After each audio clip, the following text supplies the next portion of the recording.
John Cena's a bad guy. Can't believe it.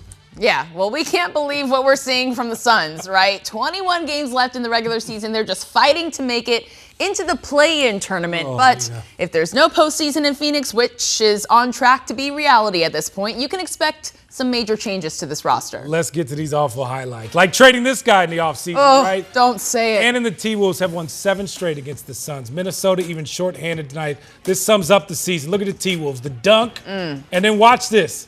They're going to steal the inbound pass. Minnesota, Suns had like a gazillion turnovers in this one. Down 17 at this point. Minnesota outscored the Suns like 41-9 in points off turnovers. Then once again, Anthony Edwards just dancing on the grave. I'm tired of seeing him be so happy in our building. How many times have we seen this? 44 points. They were running a layup line, practicing the dunk contest by the end. Look at Bradley Beal's body language. I mean, come on. Some late toughness here. Beal is going to push Ant. So he couldn't dunk it, it didn't get him up. They weren't happy. He went but a little too late, right? Suns lose this one, 116-89. Not even close. Outmatched, outgunned from every possible way. And now let's get some reaction. Jake Garcia joining us from PHX Arena with more. Jake, give us a quick vibe check and take us into Coach Bud's presser. Cam and Lena, there's been a lot of talk from national media lately about the roster turnover problem that the Suns are going to face in the offseason. Tonight, I saw a different kind of turnover problem on full display. And it's not just that, the Wolves play solid defense. It's not just that the Suns tied a season high with the 22 turnovers they committed tonight. It was the fact that so many times they gift wrapped the basketball to Minnesota. Timberwolves scored 40 points. 40 points off of Suns turnovers tonight. It's as if there was a second Anthony Edwards on the court. Coach Bud after the game called it sloppy and careless. We've got to take care of the ball, in a game like this. It started early too.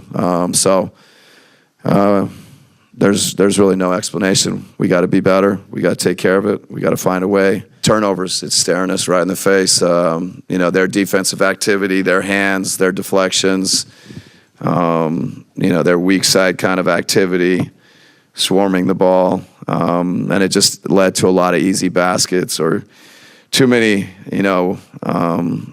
where they scored quickly. Then they had some great shot making. Obviously Edwards had a big night. DiVincenzo shot it really well.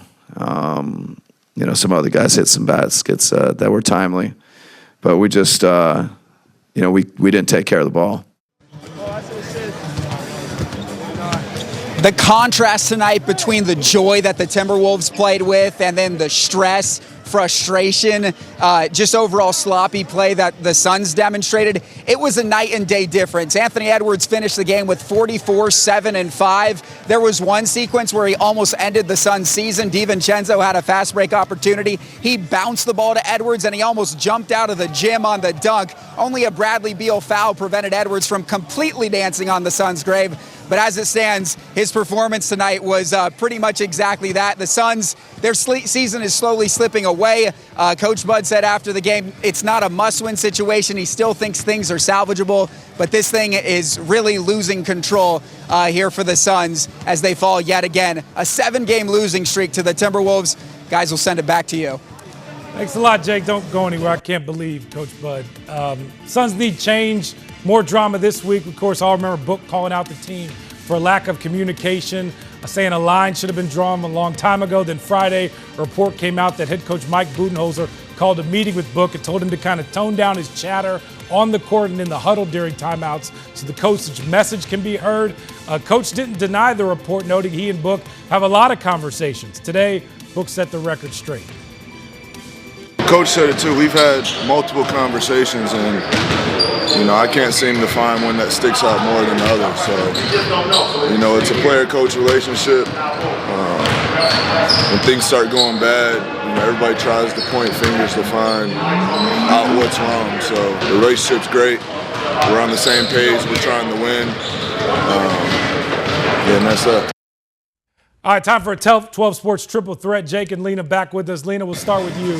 Who's to blame Why? What do you make of the current state of the Suns? I mean, at the end of the day, the person who is to blame is the people who are building this team, Matt Ishbia and James Jones. They made the decision to trade for Kevin Durant and Bradley Beal, knowing their contracts, knowing their ages and their histories. It just hasn't worked. This big three hasn't worked when they are available on the floor. They're unsuccessful, as we saw here tonight, and that is not going to cut it when you're talking about a Western Conference team that was competing for an NBA championship just about 4 years ago, and they are getting further and further from getting back there. Jake, how do you salvage this? I don't think there's any way to salvage this right now. The Suns could have taken steps to do it, maybe get ahead of that rebuild at the trade deadline, but they didn't pull the trigger on a few of those trades.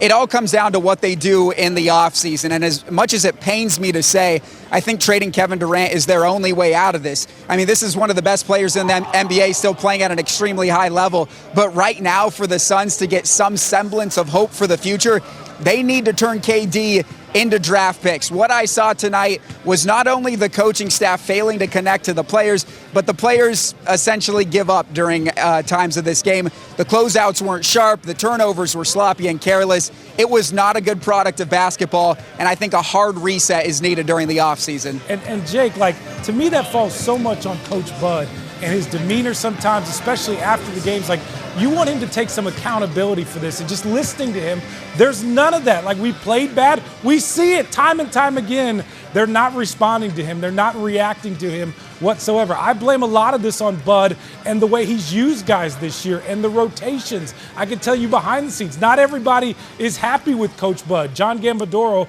of Arizona Sports 98.7 FM reported on Friday that some people say he's miserable to work for. We see it. We see it with the players. We see it how this attitude around this team is. It's such a shame that there is so much disconnect right now. And to me, when you point to leadership, it starts with the head coach. And it's just hard to believe this is where we're at. There's a lot of blame that goes around with the players. The players need to be better. We've seen it. The big three needs to be better, guys. But, man, Coach Bud, for what we thought we were getting with a head coach that was going to rally this fan base, that was going to do all these things, we just haven't seen it whatsoever. And it's worth noting that this is the third head coach in 3 seasons that has tried to make it work, and it just has not worked. Something has to change, and it will change because it's not going to cut it here in Phoenix. Guys, thanks a lot. They host the Clippers on Tuesday.